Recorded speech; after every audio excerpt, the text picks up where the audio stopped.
We're good to go. Alrighty. You ready to do this? Let's give it a crack. First podcast. Right? I'm very excited. I love it when it's like the first podcast. Alrighty, Kim, are we ready to go? We are. Let's do this.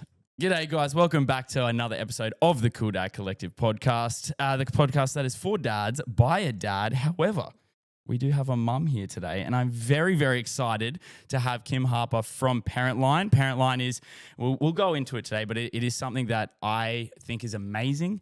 I'm very excited to get on board and do some promo stuff with you guys and work with you guys. You guys are literally the personification of what Cool Dad is, and I'm so excited to talk to you, Kim. But Kim, welcome to the podcast. Thank you very much for coming on. Thank you so much for having me. No very, worries very at all. happy to be here.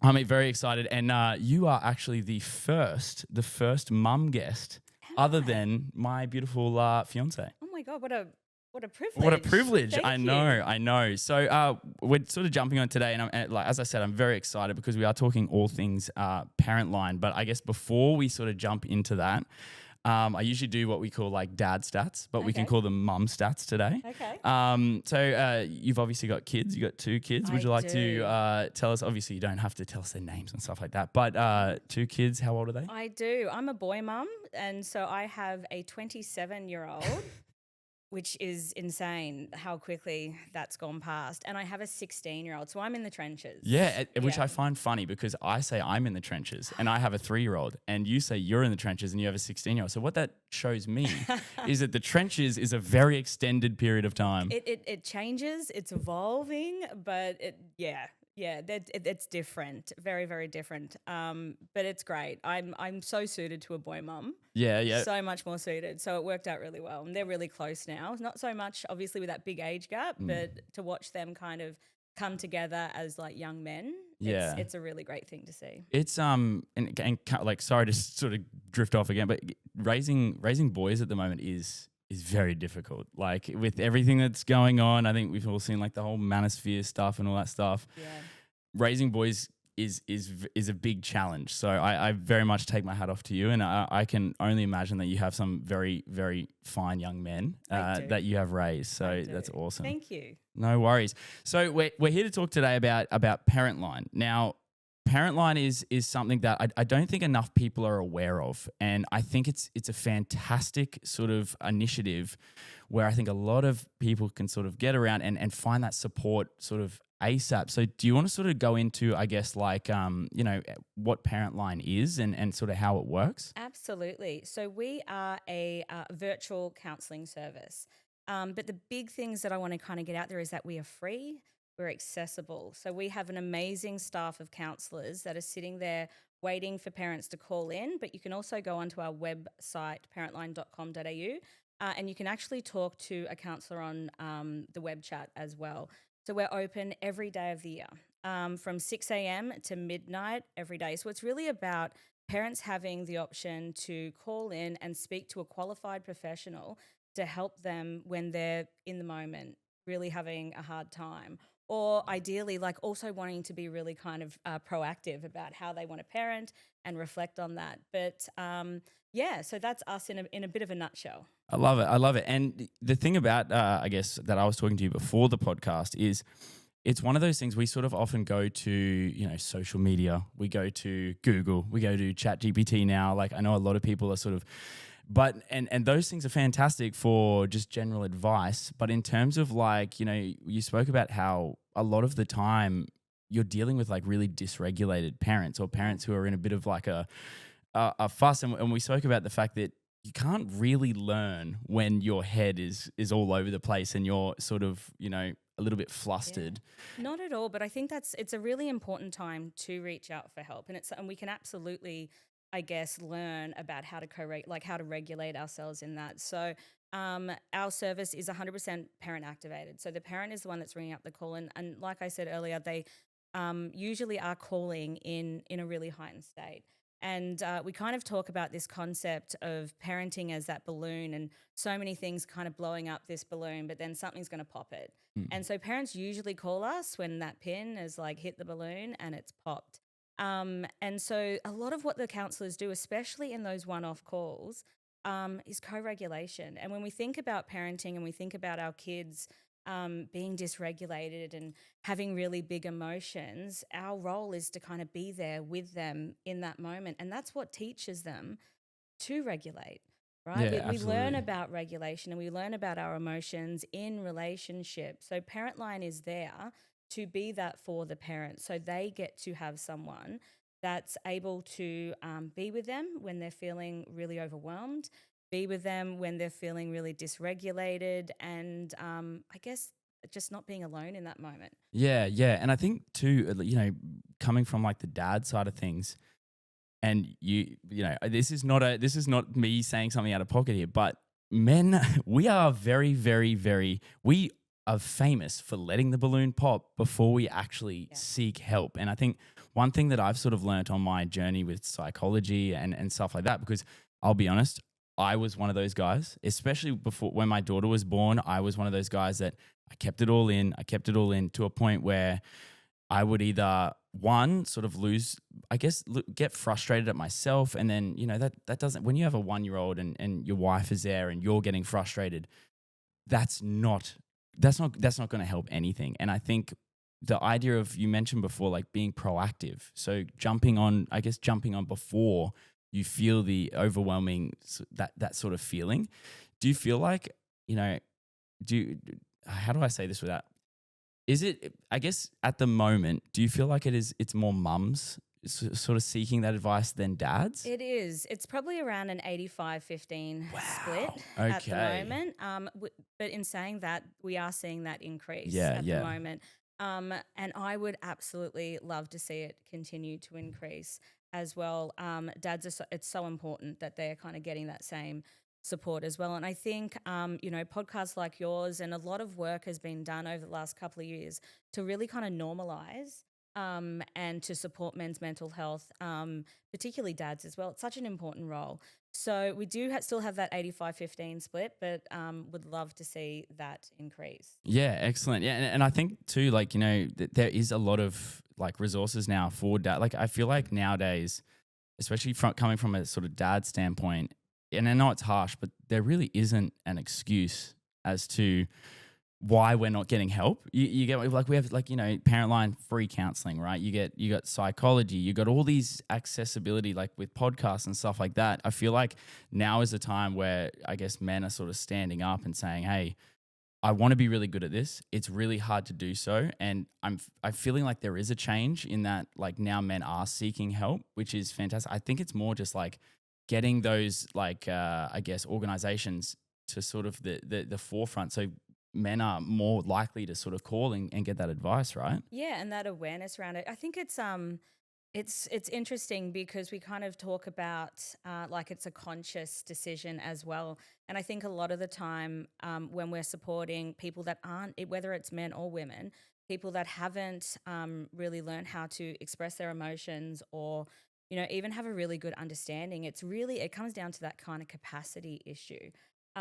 So we don't know what we don't know. So I think so when parents kind of reach out because something has popped that balloon, our role is to really kind of be there and help them regulate, but also like slowly kind of help families and slowly help parents understand what's actually going on underneath that, because it is about like learning that language Yeah, as well. absolutely. Yeah, and the thing is, your kids learn, I guess, from seeing you learn as well. Like, if you shut yourself down and you don't feel like you want to do the work to get better, your kids kind of see that, right? And I guess coming from your standpoint, and you're sort of at that later end of, like, your kids are a lot older. Mhm.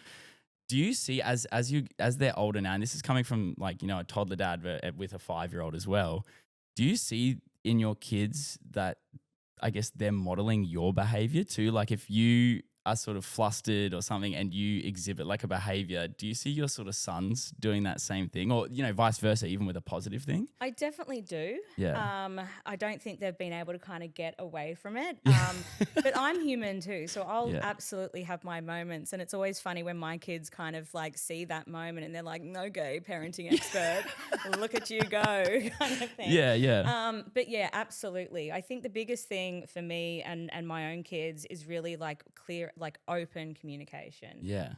Having a really kind of safe space, because I think that's something that parents struggle. I think about a lot of the calls, especially when we get calls from parents of adolescents as well, and they're really worried and they're not sure what to do about a situation. And they don't really know how to handle some of the things that they may have found out or that they're really scared about. And they'll say that, and we'll kind of sit there and be like, have you said that to Mr. 15? Yeah, Like okay. it's okay to say, like, I don't know. Like, I don't know exactly what the next step is. But like, let's figure it out together. Because that connection, at the end of the day, we don't have to know, right? We don't Yeah, have to yeah. know everything. And the things that parents are dealing with, it's a process over time as well. It's not just one kind of point in time. So it's about kind of coming together as that team and really kind of, it's okay to say, I don't know, but let's figure it out. Let's figure it out Yeah. together. Yeah, because I was going to mention that you're right. Like this, I guess the scope of parenting really changes as time progresses. So, for example, like I guess the further and further we go into the future, the less and less I can rely on my parents for advice about parenting. So different. We're dealing with a completely different sort Yeah. of set of skills, set of things. Like iPads weren't a thing when all my mum used to No. worry about is he on his Game Boy too much? And Yeah. I'll be honest, looking back now, I think a Game Boy was a lot safer than an iPad and things like that. So Absolutely. And we look at that because it's it's our 30th birthday. So we've been doing a lot of kind of reflecting of what parenting looked like 30 years ago.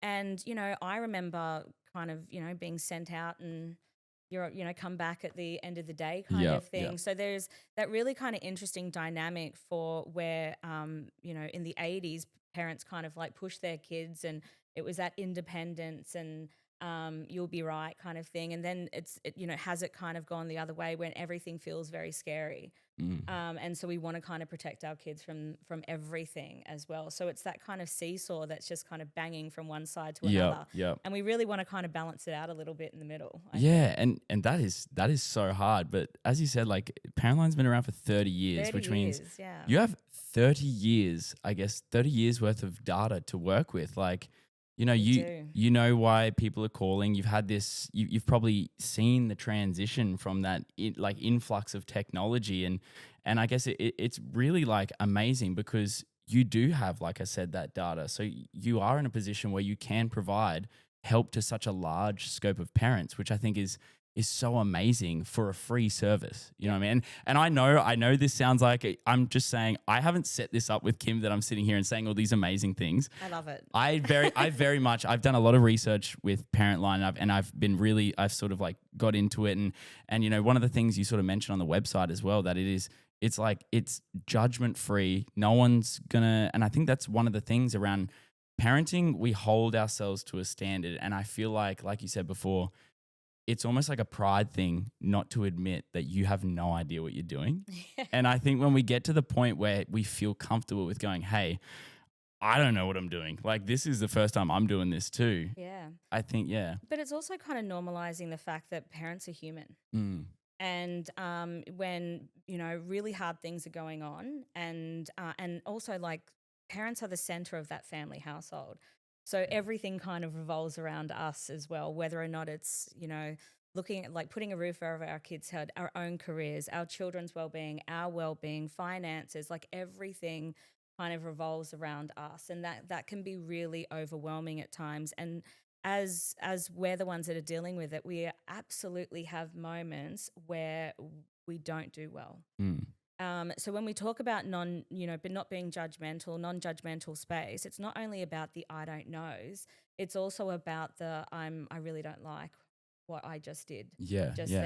then. So it's about kind of normalizing that space as well, because it says a lot. It's huge for a parent to kind of call up and really want to repair and want to kind of get help about something that they don't feel like they handled particularly well as well. So that's that space where we don't judge. It's about helping.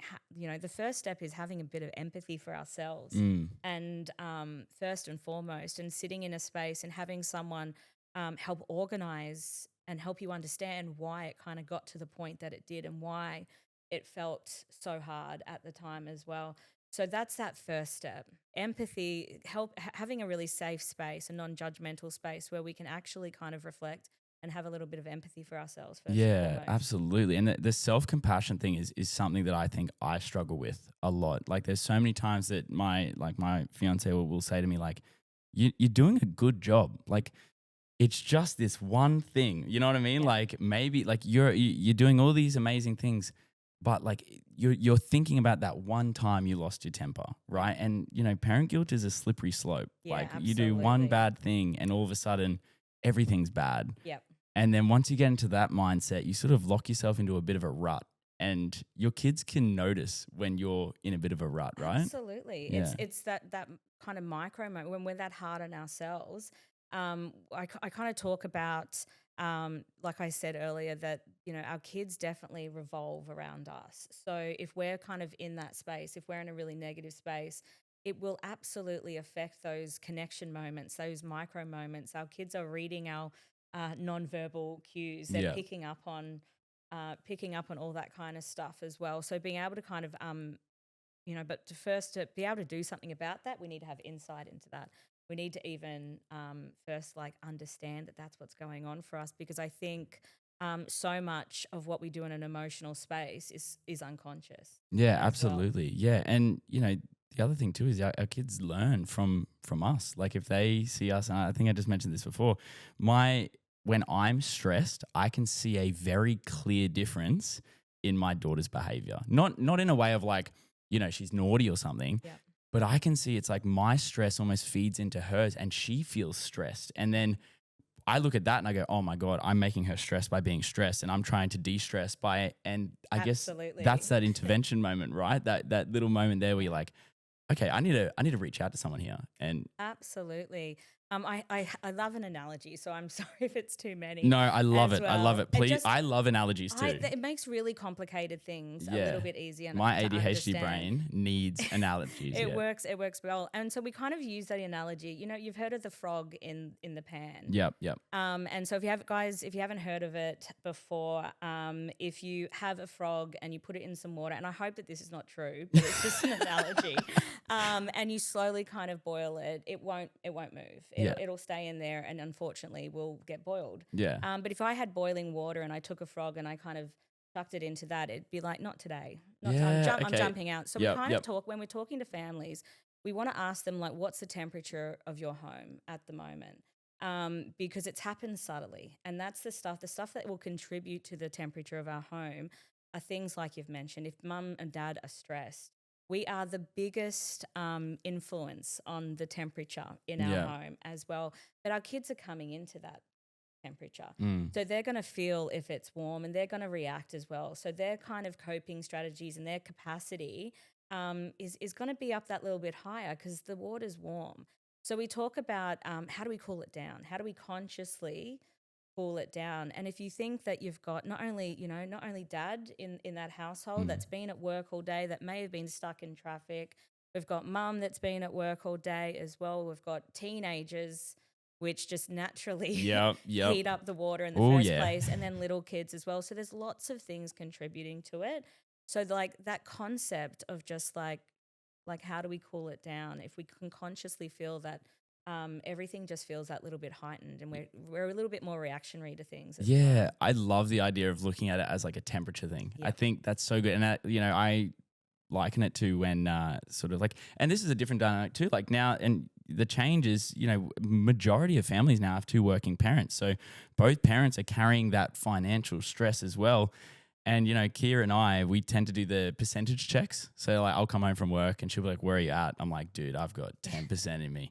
And she's like, all right, I'm sweet. I got 80. So I reckon we could balance it out. Love that. I think the overall temperature thing, like, Yeah. even now I'm sort of seeing it as like coming into the house, seeing where everyone's at. I'm turning to Kia and be like, we're at about 80 degrees right now. We need to chuck some ice in this water. Yeah. And I think, like, you know, finding what the ice is. And I think every parent's different to finding that thing that cools us down. 100%. So if we look at the way that Parentline will support parents in that initial call, and, you know, if parents just call us once, only one time, then like tick, so happy that we've managed to be there for them in that moment.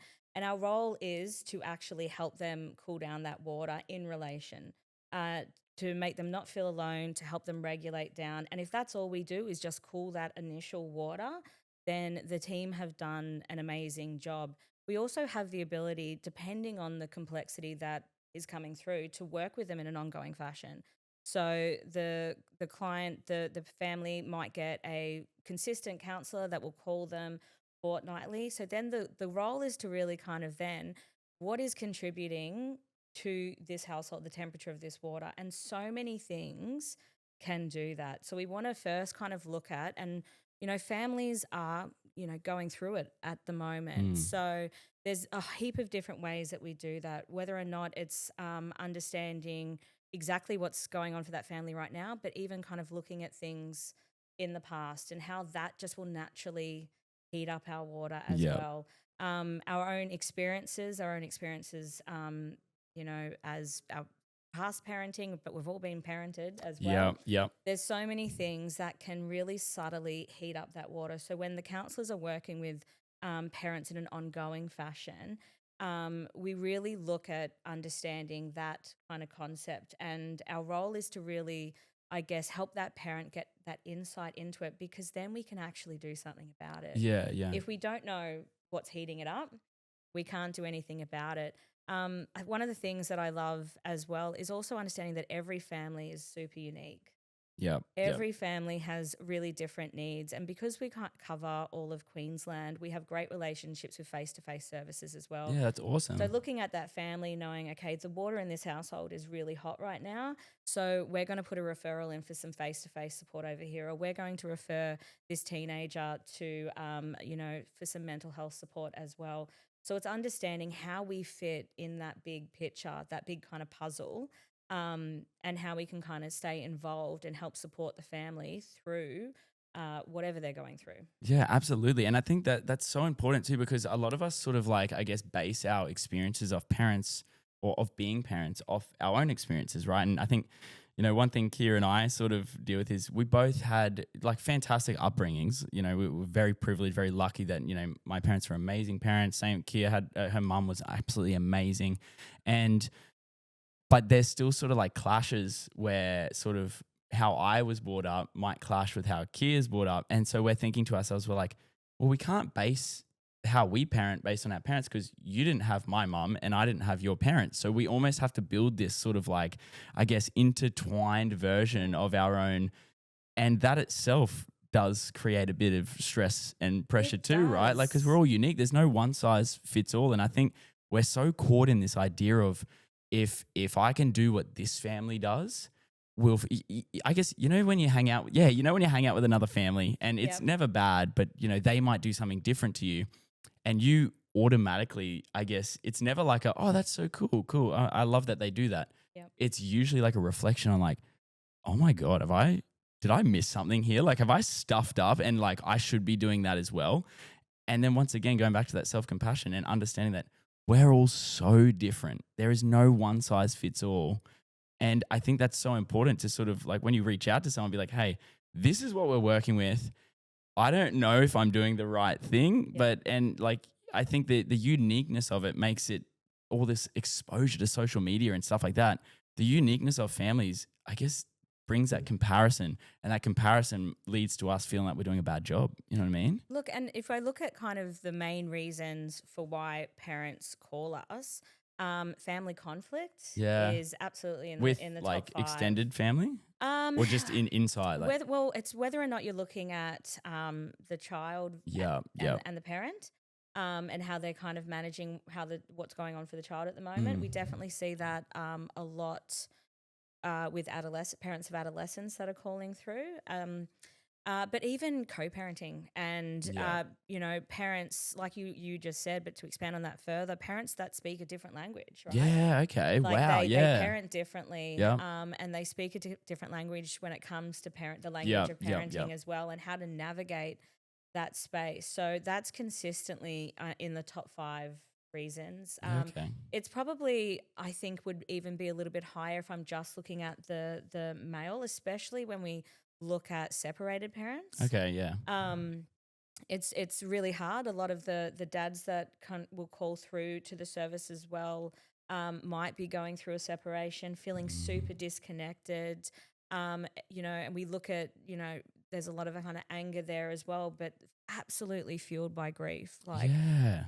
So being able to kind of sit with dads that are going through that stage as well and help them kind of understand and really focus on that connection with their kids and how to kind of maintain that as well. So I think it would probably if we were looking at dads specifically, it'd probably come up a little bit. Yeah. But without a doubt, parent well-being, parent mental health, child mental health, Yeah. child well-being, a lot of school-related Okay. calls Yeah. will come through. Bullying is a big one that we're seeing at the moment, and something that we support pretty consistently. We at the start of mid last year, we expanded our hours, and we were open at 8 a.m. and we expanded our hours to open at 6 a.m. Yeah. And so as soon as we did that, the kind of floodgates understandably open for school can't. Yeah. So a lot Okay. of Yeah. parents that are struggling to get their kids to school, so that's them in the moment, Mm. really struggling to get their kids to school, to kind of have someone that they can pick up the phone and help talk them through this really difficult scenario that they're working through as well.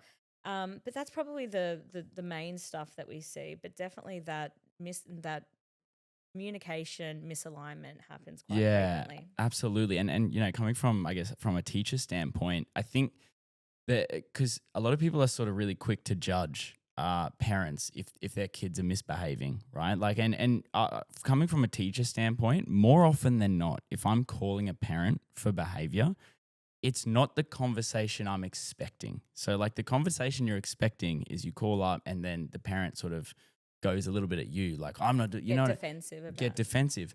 More, I would say literally 4 out of 5 times you'll call a parent and they're well aware, and they're you can feel it in their voice. Don't stress. You can feel it in their voice that they themselves are just like, I don't know what to do. Yeah. And that whole like, well, they're your kid, you got to deal with that. it I get where that comes from sometimes, but more often than not, I think we're only seeing the surface level. Like, you're not seeing the fact that it's a single mom or a single dad working 2 jobs and the kid can barely see them. So they're sort of acting out. But all the parents doing is just trying their hardest to do what's best for their kid. And then they're getting all sort of this like pushback because, the kid's misbehaving. And that's probably my most heartbreaking thing when I see a parent just trying so hard. They've tried everything. They've reached out there. And you're calling as a teacher, you're calling with a bit of frustration, being like, hey, why isn't your kid doing this? And then you call the parent, you're like, oh my God, you end up being like that support network for the parent rather than disciplining the kid, you know what I mean? So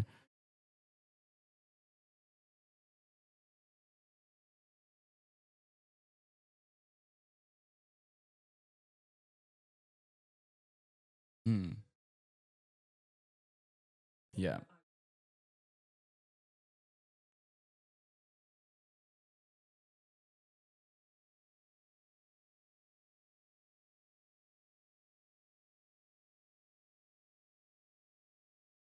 Mm,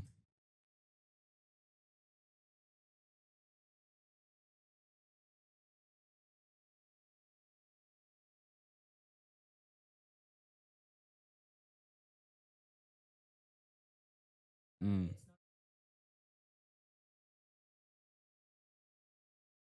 yeah.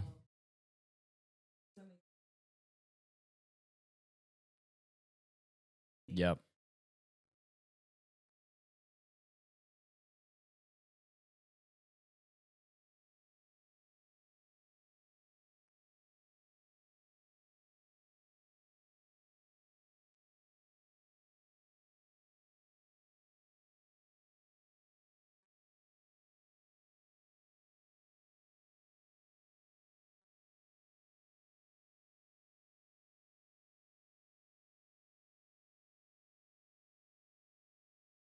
Yeah. Yeah.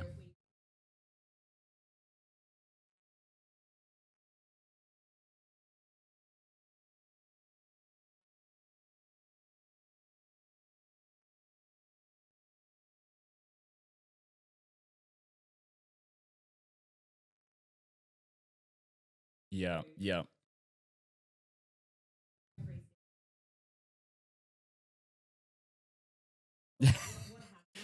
I can feel that so much right now. I definitely resonate with that.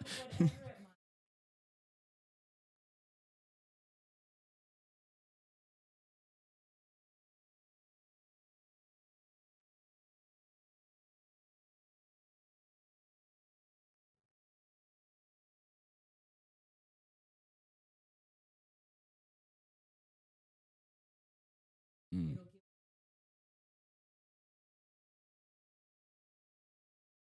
Yep, yep, yep.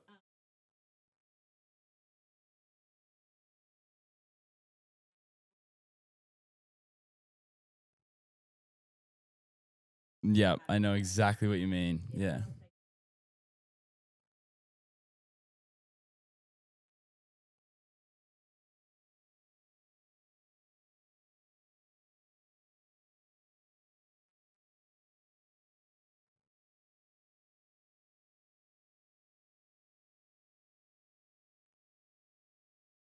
Yeah.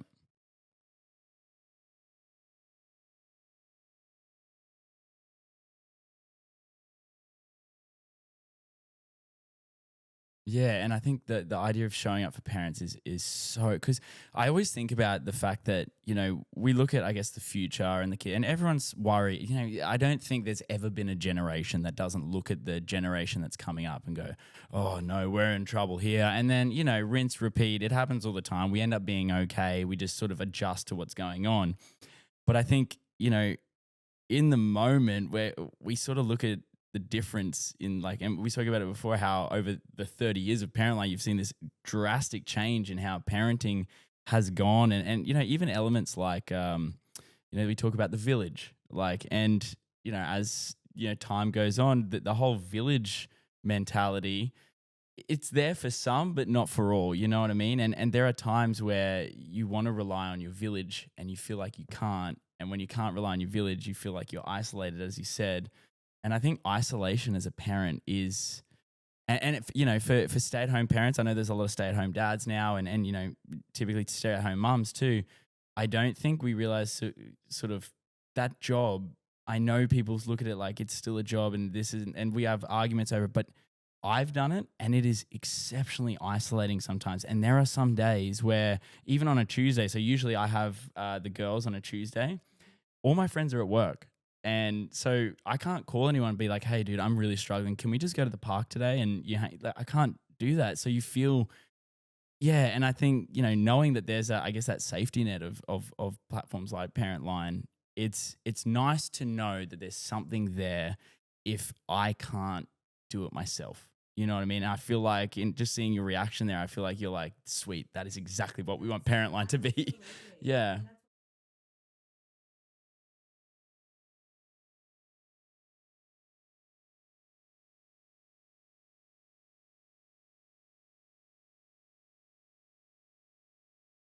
Mm. Just being that's the biggest thing. Sometimes you don't want advice. Like, sometimes it's like, I always say to Kia, like, if I give her a problem, we sort of, before we reply, we go, do you want comfort? Do you want advice? And I think that's a really important thing, because sometimes you just want to vent. Sometimes you just want to feel guilt free. You just want to vent to somebody who's not going to tell you, like, do this, do that, but just be like, hey, you're doing a good job. Like, just so you know, you're doing a great job.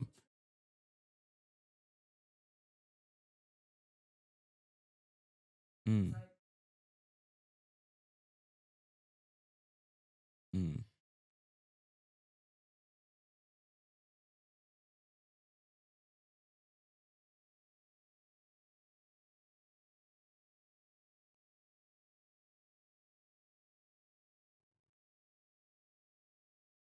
yeah.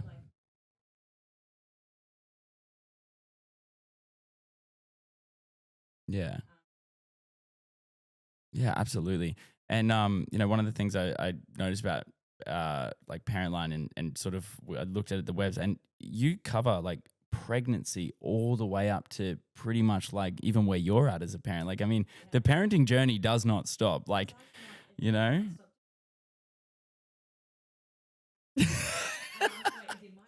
Maybe if they still live at home and they're 40, I can't get my 40-year-old husband off, 40-year-old son off Minecraft, but they're still, yeah, I guess.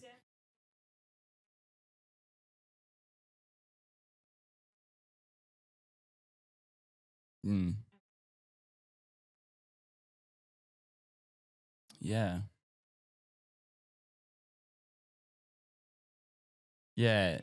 He'll probably feel bad about this, but my brother only just moved out. He's 26. So literally, yeah. Yeah. It is exceptionally hard. Yeah.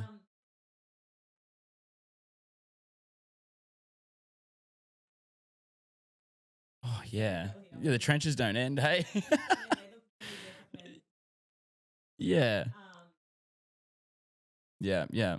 Well, I love that. I love the scope of it. But obviously celebrating 30 years of Parentline, which is amazing. Like in people say like if you want to know how good a service is, look how long they've been around for. And exactly, and for you, I guess you can look back and be like, we've done amazing stuff. But I guess for you as, the one that's I guess running it, where do you want it 10 years time? Where would you love to, what would be the ideal thing for you to say, hey, I've in 10 years time, if this happens, I've done a really good job. I almost swore there. I kept it back. Yeah.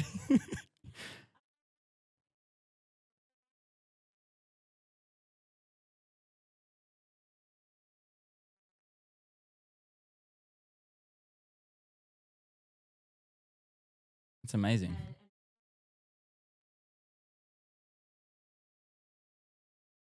Yep. Yep.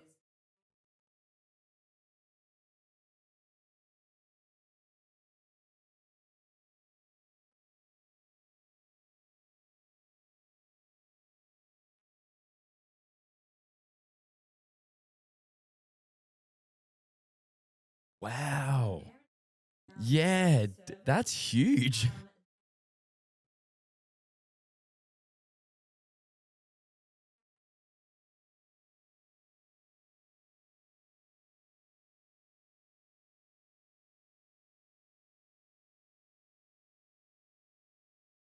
Yeah.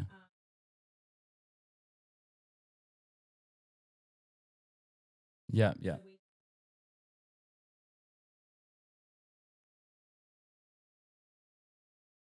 Yeah. Yeah.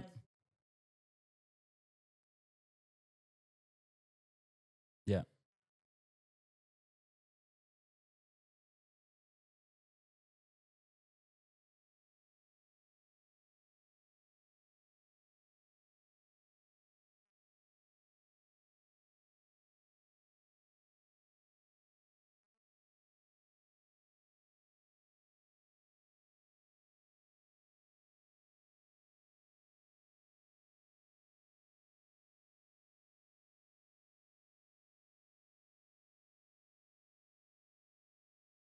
Yeah.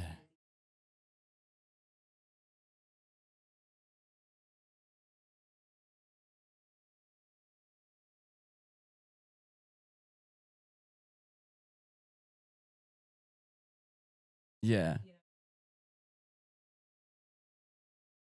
I love how proud you are. Like I can see it, I can literally see it in you how proud you are of the people the team that you have. And I think coming from someone who works in teams, when you have someone who's like the leader and you can tell that they're so proud of what you do and all that stuff, I think that's amazing. So I think your team is very lucky to have someone like you sort of like leading the way, which is amazing. And I guess you spoke about how it's Queensland and Northern Territory, and Northern Territory too. There's a lot of Indigenous communities, things like that. Do you sort of like get I guess a bit of I guess like Indigenous communities calling up and looking in that regard too? Because I think that's an amazing thing to do as well.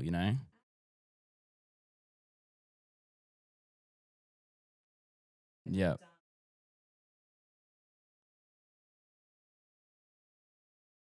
Oh, that's awesome.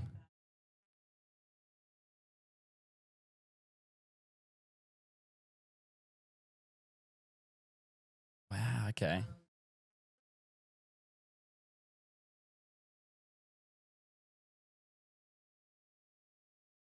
Yeah.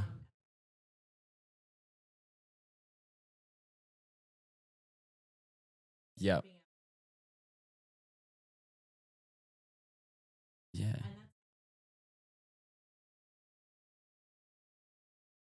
Yep. Yep.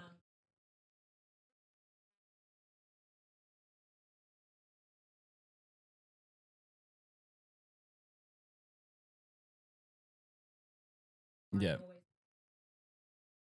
And it's still like super, like it's still super hard to keep up with, right? Like,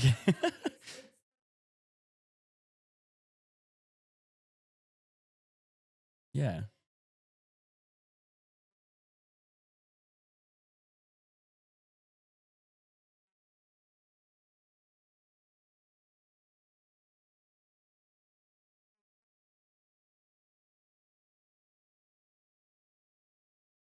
Yeah. That's so true. Yeah, I didn't even think that is such a like. Yeah, in those communities, it's really because everyone knows about everyone's business. You know what I mean? Like, I didn't even think about that as yeah, so fair. Yep. Yeah.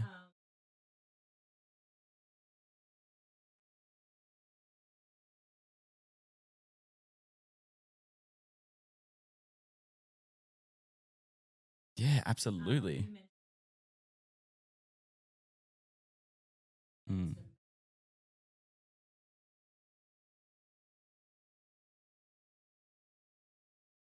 Yeah. Absolutely.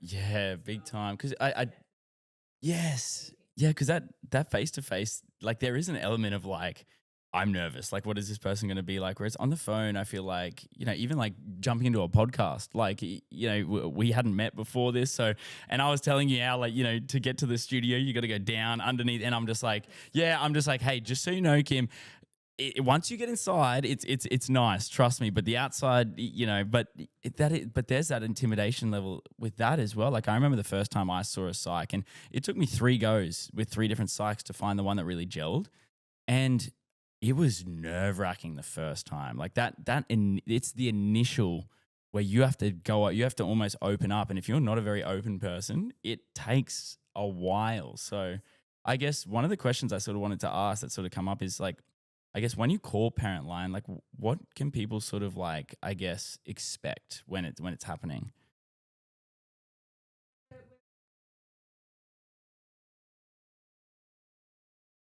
Yep, yep. No.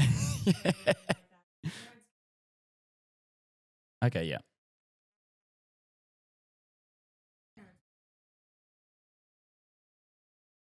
That's awesome. Better than bloody mic off and stuff like that. We were on hold for 45 minutes. Yeah, 45 minutes the other day to get through some. No. Okay, cool.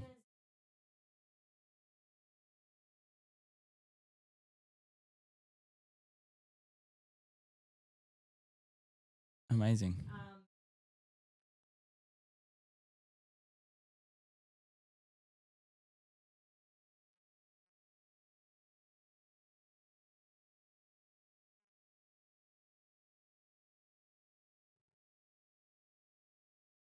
Yeah. Oh, I absolutely love it. I really do. It's amazing. We sort of go, and I know we're sort of like, I'm drifting a little bit, but obviously being very selfish here because you have older kids. And I usually ask dads on the podcast, what is sort of the best advice you have or have been given? And I know I'm putting you on the spot here, but I also know that, as a parent who has seen a lot, what is sort of a bit of advice that you have? It doesn't have to be just for dads. Oh, amazing. I'm very happy. Love it, love it. You do give off the boy mum aesthetic. Yeah, yeah, yeah. I love it. I love it. You look like you would go to a skate park and do a kickflip. Yeah. Yeah. That's amazing.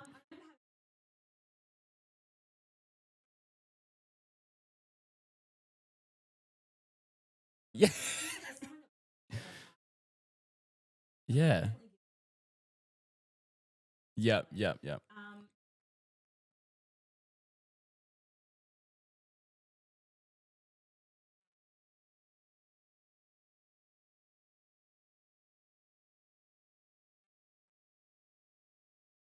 Yeah.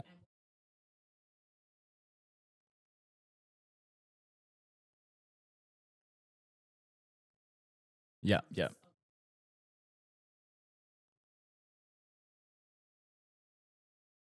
Yeah.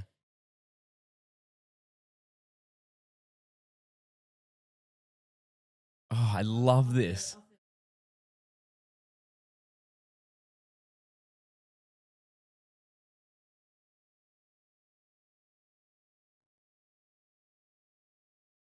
Yes, I love this. Yeah.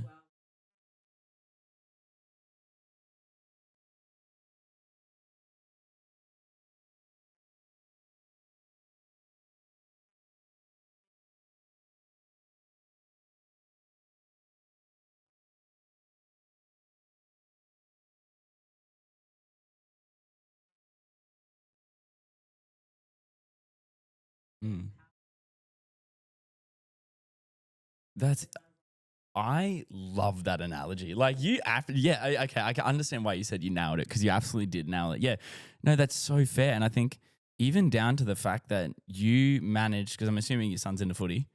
Yes, amazing, cool, same. But I imagine like I think the importance of finding the common ground where you can explain a point you mentioned before. You love analogies, and I fully get it now. Like because in other words, in order for them to sort of like, I guess, relate, and I do this a lot as a teacher, and you can see the spark in their eye when you relate it to something, like even, yes, like for example, there was a lady at our school, and she started teaching math, and she had an all boys math class. Very tough gig. They're all 14, but she created a version of Super Coach that involves math. Like obviously, yes, and I thought that is such a good idea. And of course, what happened? All the boys bought in. And I think that is, I learned from that just as a parent, like you can get buy-in to these things that your kids probably wouldn't have any reason to sort of understand by putting it in a concept that they are really into. Yes, exactly. Exactly.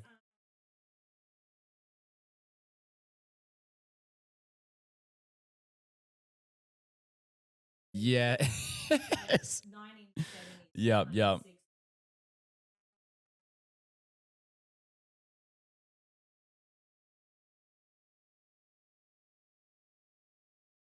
That's so cool.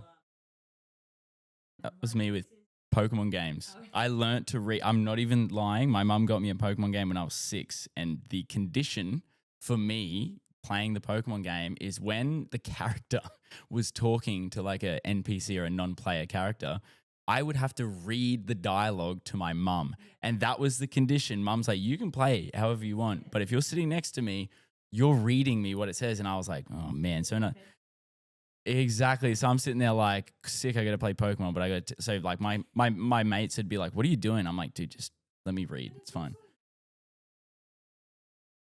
Yes. Yeah.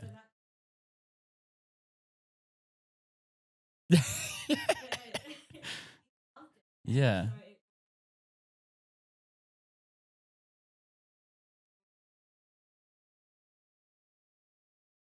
Yes. Absolutely. Yeah. So like in our house, we obviously have the issues with screen time and TV, and so and Kira and I try to minimize it as much as we, because we do see a distinct difference in our kids' behavior, especially at a young age, if when we have too much TV, right? And we get guilty of it. Like it's one of those times that you look back on and you need to give yourself a bit of compassion. Like yesterday was a tough day, so we all came home and we did watch Harry Potter, and you know what? It was a communal screen time.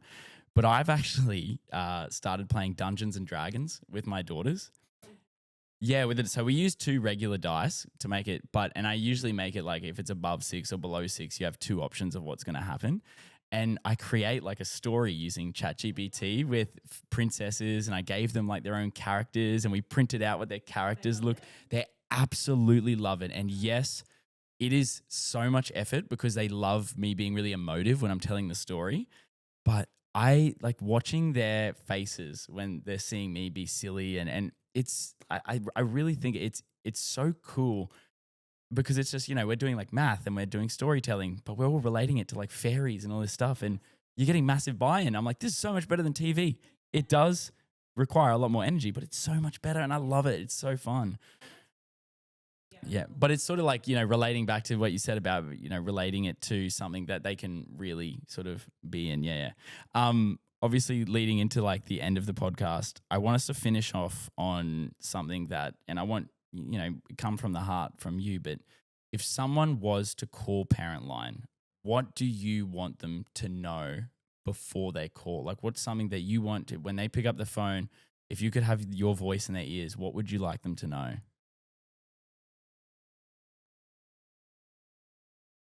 Yeah.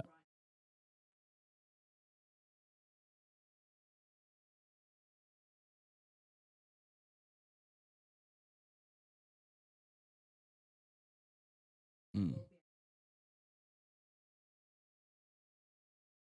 mm,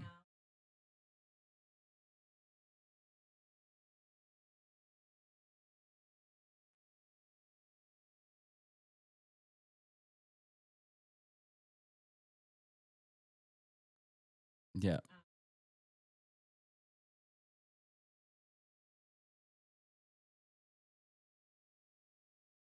Amazing. I love that, Kim. It like this podcast has been so good. And just quietly, you are very well spoken for like you have absolutely nailed this. This is your first podcast and you smashed it. Well, maybe Parentline podcast there. Maybe we get some experts on. I don't know, but I've absolutely loved this chat. And you're someone you're such a passionate woman in this space, and it's a space that I think I hold really close to my heart. So I'm so I'm so happy that we managed to tee this up, and you were able to tell the story of Parentline and anytime. Oh, I love it. If ever you guys need any more support, I've got your back, because anything to do with supporting parents and especially it being a free service, and I think it's just such a amazingly selfless organization, and I love it. So like, when you guys reached out, I was like, nah, this is 100% no brainer. I love it. If people want to get in touch with Parentline, obviously, I'll let you go, but there's Instagram, telephone number. I'll let you do the spiel.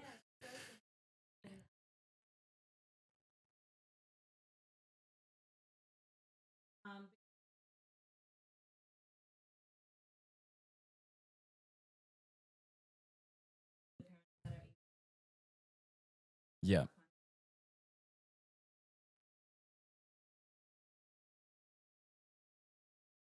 Yeah.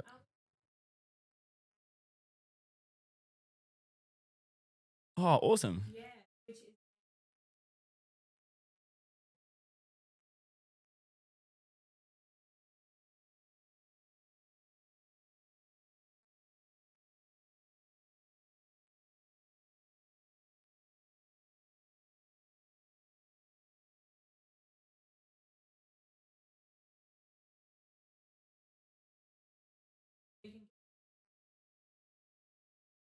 Amazing. I love that. And obviously on social media too, it's at Parentline, I think.